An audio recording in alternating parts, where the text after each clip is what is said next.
아시안게임 사상 첫 3연속 우승에 도전하는 한국 남자 축구대표팀이 쿠웨이트를 상대로 9대0이라는 대승을 거뒀습니다. 이미 전반전에 4득점이라는 놀라운 기록을 세우고도 한국 대표팀 선수들은 상대팀에 예의를 갖춰 매순간 최선을 다했습니다. 오죽하면 중국 현지에서 경기를 관람 중이던 중국인 관객들이 질투심에 쿠웨이트를 응원할 정도였죠. 하지만 한국 대표팀의 충격적인 경기력에 중국은 입을 다물 수밖에 없었습니다. 충격적이었던 한국 대표팀의 살벌함, 그리고 모두가 주목하고 있는 이강인의 합류로 한국 대표팀에 어떤 변화가 생길지에 대한 예측까지 모두 모아보았습니다.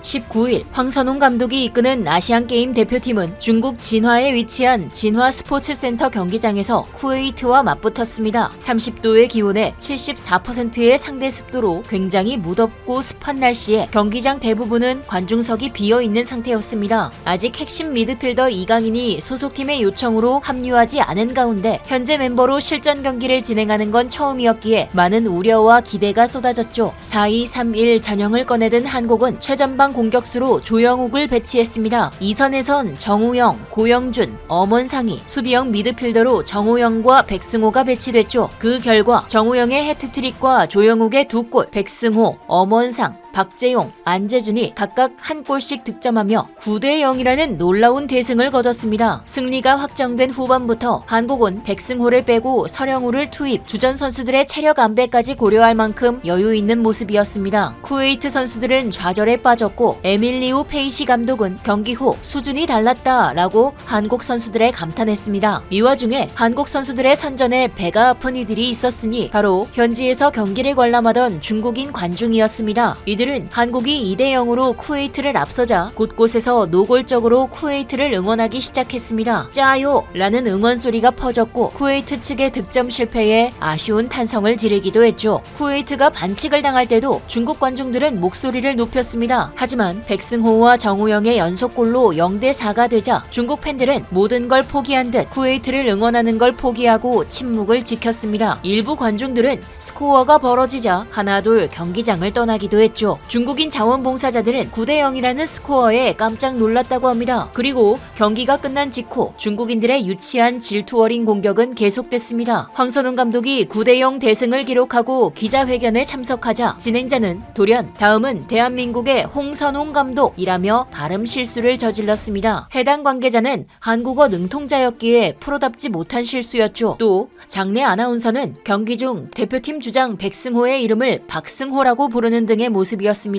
특히 백승호는 과거 자카르타 팔렘방 아시안게임에서 2연패의 주역이 됐던 손흥민처럼 주장으로 나서 선수단을 이끌었습니다. 백승호는 전체적인 빌드업을 담당하며 좌우 측면으로 침투하는 2선의 공격수들에게 위협적인 침투 패스를 여러 차례 넣어주었죠. 와일드 카드로서도 주장으로서도 한국팀의 큰 축을 담당하는 선수였습니다. 자잘한 실수라고 칠 수 있었지만 큰 활약을 펼친 대한민국 팀의 주장과 감독의 이름을 제대로 읽지조차 못한 중국. 반대의 상황에서 만약 한국 진행자나 한국 중계진이 중국 선수나 감독의 이름을 제대로 읽지 못했다면 어땠을까요? 결국 황선홍 감독은 듣다 못해 제 이름은 홍선홍이 아니라 황선홍이라고 담담히 실수를 바로잡았습니다. 중국이 이렇게까지 한국의 승리에 배아파하는 이유가 있습니다. 중국은 지난 조별리그 A조 1차전에서 인도를 상대로 5대1 승리를 거두었습니다. 홈에서 치르는 대회인 만큼 중국은 만반의 준비를 마쳤습니다. 지난 6월 중국 진화 스타디움에서 열린 대한민국과 연습 경기 때의 와일드카드 3명을 모두 선발로 내세웠죠. 그런데 이렇게 자국에서 거둔 승리에 심취해 즐기지도 못한 채 한국의 스포트라이트를 빼앗기게 된 상황입니다. 게다가 2조 1위가 유력한 한국과 중국은 8강에서 마주칠 수도 있습니다. 항저우 아시안게임이 개최됐을 무렵 중국 축구대표팀은 금메달 결정전에 진출하겠다는 포부를 밝혔습니다. 그 와중에 대한 주르제비치 중국 대표팀 감독은 라이벌 국가로 한국을 꼽으며 나름의 분석을 내놓았습니다. A급 선수들이 대거 포진한 한국이 앞길에 가장 큰 걸림돌로 작용할 것. 호주는 대회에 참가하지 않았고 일본은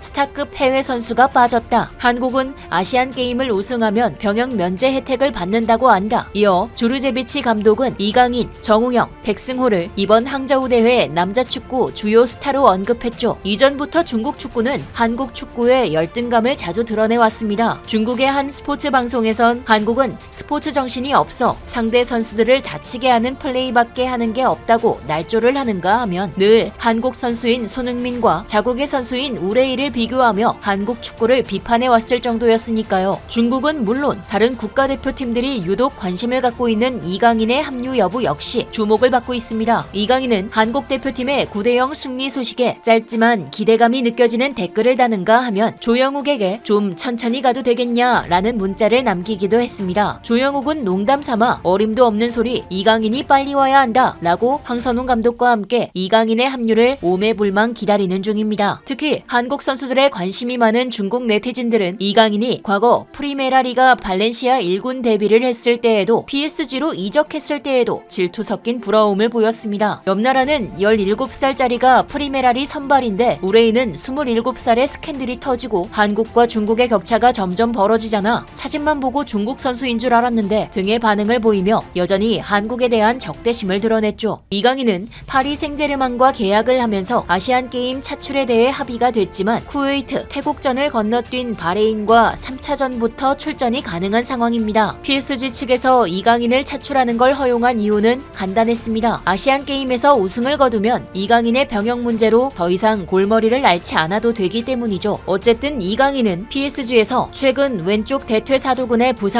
입고 회복한 후 첫 복귀전을 치렀습니다. 이강인은 전반전은 벤치에서 시작해 정규 시간 종료 10여 분을 남겨두고 후반 35분 교체로 투입되었습니다. 약 17분가량의 활약이었지만 음바페에게 측면 침투 타이밍에 맞춰 볼을 전달, 모두가 꿈에 그리는 이강인, 음바페 조합을 볼 수 있었죠. 기존 윙포워드로 활약했던 이강인은 중앙 미드필더로 보직을 바꾸고 나서도 맹활약을 펼쳤습니다. 이강인은 경기 중 계속해 양질의 패스를 찔러 넣어 주었고 수비 상황에서도 재빠르게 두 줄 대형을 갖춰 공격을 막아냈습니다. 이강인의 존재감과 실력은 모두가 인정한 상황. 따라서 남은 아시안게임에서 가장 중요한 건 기존 선수들과의 호흡일 것입니다. 황선홍 감독은 이강인과 9월 소집 때 시간적 여유가 있다며 그때 이강인이 잘 뛰고 좋아하는 포지션에서 뛸 수 있게끔 유도할 생각이라고 밝힌 적이 있습니다. 현재 대표팀 측면 미드필더진에는 경쟁이 굉장히 심하기 때문에 스트라이커 부분이 고민이 많았던 황선홍 감독이었죠. 이강인의 부상으로 회복에 전념해 합류해 함께 호흡을 맞춰볼 시간이 부족했던 것으로 보입니다. 하지만 이강인은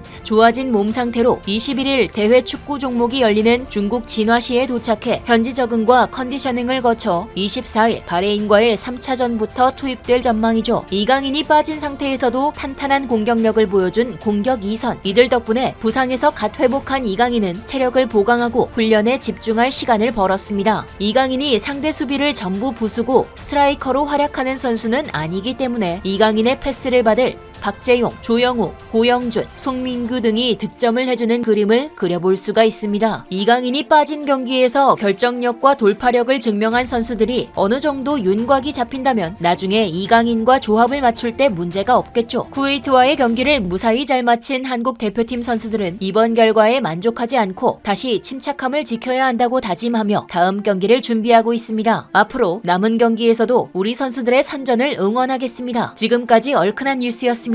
감사합니다.